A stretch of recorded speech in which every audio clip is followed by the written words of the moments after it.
ચોખાના લોટના લાડવા બનાવવાના છે આપણે। તેના માટે મેં અહીં 1 વાટકા જેટલો અંદાજે 200 ગ્રામ ચોખાનો લોટ લીધો છે। હવે આપણે તેને ઘી અને દૂધનો ધાબો દેવાનો છે। તેના માટે મેં અહીં એક મોટું વાસણ લીધેલું છે, તેમાં આપણે ચોખાનો લોટ ઉમેરી દઈએ।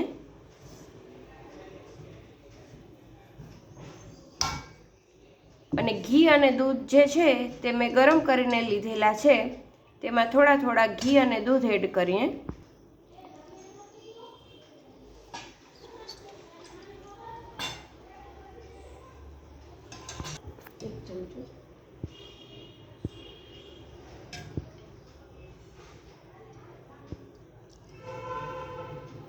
અને હવે તેને એકદમ સારી રીતે મિક્સ કરી લઈએ। ઘી અને દૂધ બે ગરમ છે, તેથી તેને ચમચાની મદદ વડે મિક્સ કરવા પડશે।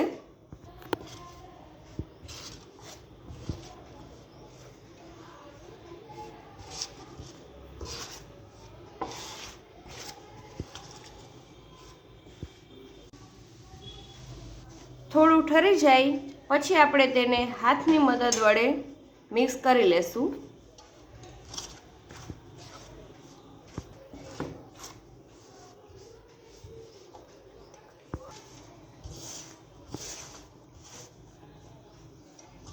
આવી રીતે આપણે ચોખાના લોટની અંદર ધાબો દેવાનો છે।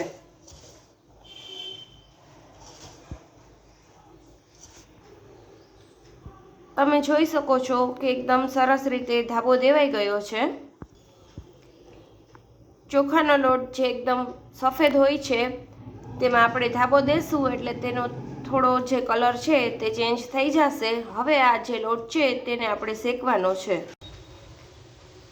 મેં અહીં એક પેનમાં ઘી લીધેલું છે। હવે જે ધાબો દીધેલો ચોખાનો લોટ છે તે આપણે તેમાં એડ કરી દઈએ।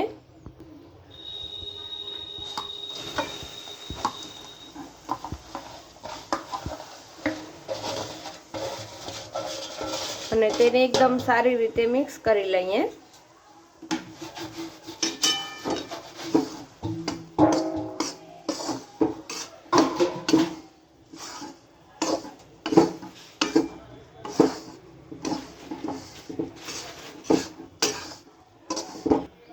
ઘી જરૂરિયાત પ્રમાણે આપણે તેમાં થોડું એડ કરી દઈએ।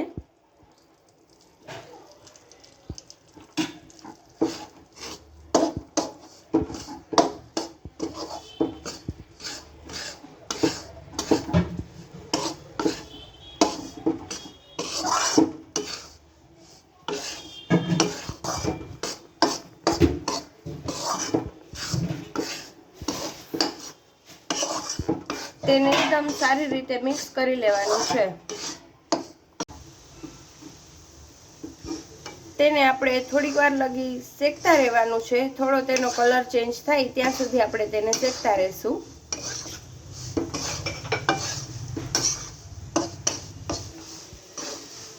તમે જોઈ શકો છો કે આપણો લોટ જે છે તે એકદમ સારી રીતે શેકાઈ ગયો છે। હવે આપણે ગેસ સ્ટવ ઓફ કરી દઈએ અને થોડું ઠરે ત્યારબાદ આપણે દળેલી ખાંડ તેની અંદર એડ કરી અને તેના લાડવા વાળવાના છે। ચોખાના લોટનું જે મિશ્રણ છે જે આપણે ઠરવા મૂકેલું હતું તે ઠરી ગયું છે। હવે આપણે તેમાં દળેલી ખાંડ એડ કરવાની છે અને તેના લાડવા વાળવાના છે।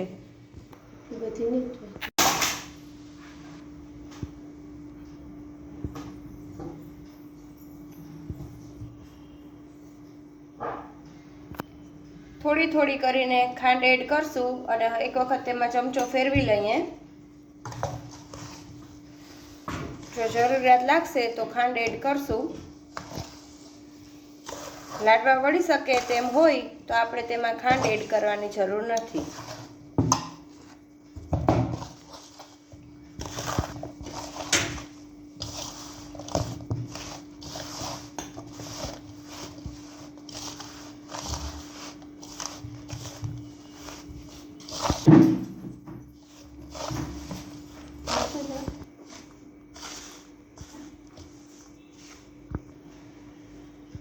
તમે જોઈ શકો છો કે લાડવા જે છે તે વળી રહ્યા છે। હવે આપણે તેમાં ખાંડ એડ નથી કરવાની, અને આવી રીતે આપણે નાની સાઈઝના લાડવા વાળી લેવાના છે. તૈયાર છે એકદમ સ્વાદિષ્ટ એવા ચોખાના લાડુ. જો મિત્રો તમને મારી આ રેસીપી ગમી હોય તો મારી આ ચેનલને લાઈક કરો, શેર કરો અને સબસ્ક્રાઈબ કરો અને મને કોમેન્ટ બોક્સમાં જરૂર જણાવો કે તમને મારી આ રેસીપી કેવી લાગી. Thank you.